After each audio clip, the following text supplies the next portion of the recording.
हिमाचल प्रदेश में होने वाले विधानसभा चुनावों में भारतीय जनता पार्टी एक बार फिर अपना रिपोर्ट कार्ड लेकर जनता के बीच में जाएगी। डबल इंजन की सरकार की उपलब्धियों को जन जन तक पहुंचाएगी।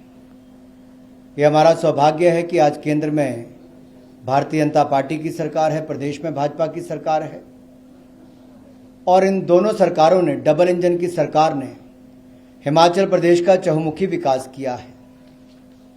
आज अगर मैं हिमाचल प्रदेश की बात करूं तो जो 5 साल पहले नजर नहीं आता था, आज हिमाचल प्रदेश में ट्रिपल आईटी भी है, आईआईटी भी है, आईआईएम भी है, सेंट्रल यूनिवर्सिटी भी है, एनआईटी भी है और 6 मेडिकल कॉलेज, 1500 करोड़ रुपए की लागत से एम्स अस्पताल, 100 सीट का मेडिकल कॉलेज, 60 सीट का नर्सिंग कॉलेज और लगभग 400 करोड़ रुपए की लागत से पीजीआई सैटेलाइट केंद्र, और ऐसा ही नहीं 180 करोड़ रुपए की लागत से हाइड्रो इंजीनियरिंग कॉलेज, 500 करोड़ की सेंट्रल यूनिवर्सिटी, ना जाने कितने शिक्षण संस्थान, केंद्रीय विद्यालय, 4 लेन सड़कें, रेलवे जो कभी होता ही नहीं थी वो ऊना से लेकर दौलतपुर चौक तक पूरी कर ली गई।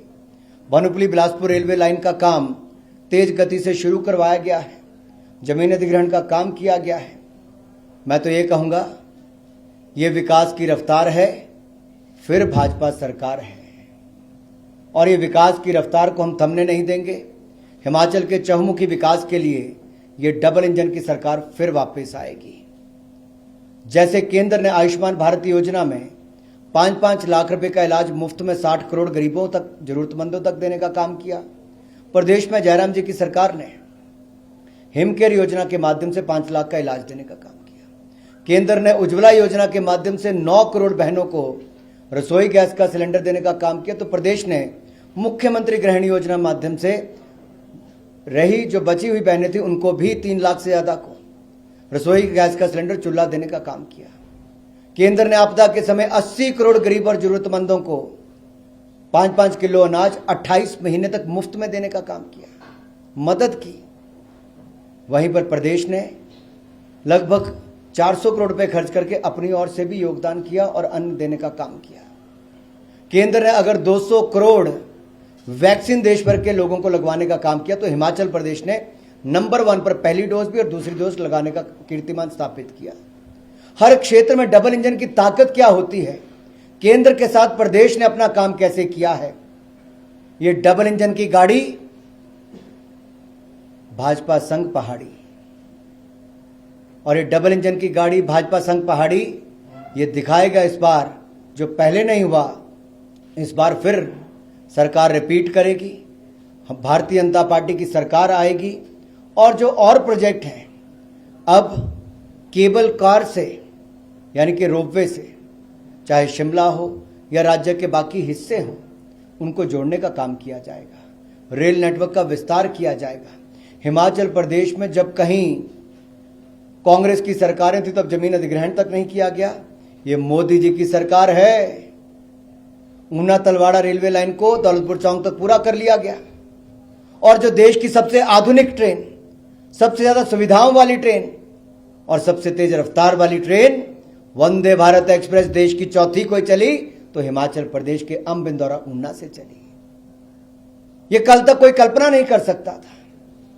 शिमला के लिए फ्लाइट चलाई गई, धर्मशाला के लिए 4-4, 5-5 फ्लाइट चलाई गई, कुल्लू के लिए फ्लाइट चलाई गई, उड़ान योजना से जोड़ा गया, हेलीकॉप्टर की सेवाएं दी गई, हेलीपैड बनाए गए, पर्यटन के क्षेत्र में बढ़ावा मिला है।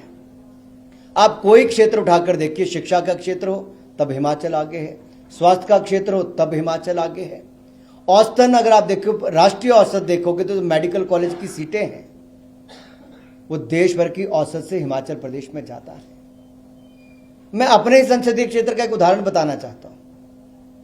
एम्स, पीजीआई और मेडिकल कॉलेज भी तीनों जिलों में, सेंट्रल यूनिवर्सिटी भी, ट्रिपल आईटी भी, एनआईटी भी, हाइड्रो इंजीनियरिंग कॉलेज भी, टेक्निकल यूनिवर्सिटी भी, केंद्रीय विद्यालय भी, विश्वविद्यालय भी, ऊना तलवाड़ा रेलवे लाइन भी, तो भानुपल्ली बिलासपुर रेलवे लाइन भी। अगर कीरतपुर से लेकर बिलासपुर के लिए 4 लेन बनकर लगभग तैयार होने वाला है तो 2 घंटे 40 मिनट का समय 30 मिनट में पूरा हो जाएगा। मटौर से शिमला की सड़क दुगनी से ज्यादा चौड़ी हो जाएगी। ये डबल इंजन की रफ्तार है, फिर प्रदेश में भाजपा सरकार है। और मैं आपसे यही निवेदन करने आया हूं, आपके माध्यम से प्रदेश की जनता से, कि फिर वहीं पे मोहर लगाएं, कमल का बटन दबाएं 12 नवंबर को और भारतीय जनता पार्टी की सरकार बनाएं। आपके कुछ प्रश्न हो तो आप पूछ सकते हैं। अनुराग जी, आपने उपलब्धियां गिनवाई भाजपा सरकार की, और अभी हाल ही में 3 नवंबर को आरबीआई की एक बैठक है महंगाई को लेकर बहुत ही महत्वपूर्ण, जिसमें महंगाई दर 6 से ऊपर चली गई है। तो आप क्या सोचते हैं कि कुछ राहत मिल पाएगी इस बैठक के बाद? मैं धन्यवादी हूं, आपने सवाल पूछा है। दुनिया भर के आंकड़े अगर आप देखेंगे, जिन देशों में 40-40, 50-50 साल तक महंगाई दर नहीं बढ़ी और एक फ्लैट रहती थी, आज वहां पे 3-3, 4-4 गुना महंगाई हुई है।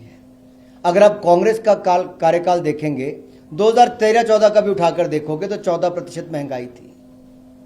उस समय कोविड-19 पैंडेमिक नहीं थी, उसमें सप्लाई चेन डिसरप्ट नहीं हुई थी, उसमें अंतर्राष्ट्रीय स्तर पर तेल की कीमतें इतनी नहीं बढ़ी थी, दुनिया के किसी देश में युद्ध नहीं चल रहा था।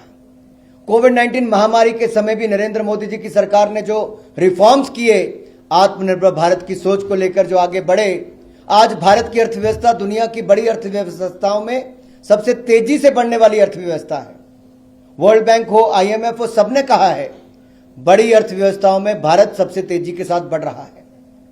भारत 10वें नंबर की अर्थव्यवस्था थी, हमने इंग्लैंड को पछाड़कर दुनिया की 5वें नंबर की अर्थव्यवस्था बने हैं। और जिस रफ्तार से हम चले हैं, $5 ट्रिलियन इकोनॉमी भी बनेंगे और दुनिया की पहली 3 अर्थव्यवस्थाओं में आने वाले समय में खड़ा होंगे। दुनिया ने भारत को दुनिया का भविष्य बताया है। कल राष्ट्रपति पुतिन की बात सुने तो प्रधानमंत्री मोदी जी के बारे में जिन्होंने कहा, यह पहली बार किसी का नहीं, दुनिया का नजरिया जो भारत के प्रति बदला है, यह भारत की बढ़ती साख, नए भारत की पहचान, और मैं तो कह सकता हूं सशक्त भारत, नया भारत, उस दिशा में हम आगे बढ़े हैं और आत्मनिर्भर भारत से इसका रास्ता निकला है। महंगाई पर तो अंकुश लगाया ही, तेल की कीमतों में भी हमने केंद्र के टैक्सों में कटौती की, जहां भाजपा की सरकारें वहां पे कटौती की, लेकिन जहां कांग्रेस शासित राज्य हैं या विपक्षी दल हैं वहां पर कटौती नहीं हुई। आज मैं आपसे पूछता हूं, कांग्रेस ने वायदे किए थे कर्जा मुक्त करेंगे जो किसानों का, पंजाब में इनकी सरकार थी, 5 साल रही, नहीं कर पाए, राजस्थान में नहीं कर पाए, छत्तीसगढ़ में नहीं कर पाए, 5-5 साल सरकार के होने वाले हैं। ये तो झूठे वायदे करने वाले हैं। इन्होंने हिमाचल प्रदेश में भी कहा था हर घर से एक सरकारी नौकरी देंगे, 5 साल सरकार में रहे, कितनों को दी? कांग्रेस आज उसका जवाब नहीं देती है जी। ये चुनाव से पहले केवल कोरे कागज भरवाते हैं, डेटा इकट्ठा करते हैं, उसके बाद प्रदेश को पिछाड़ने का काम करते हैं।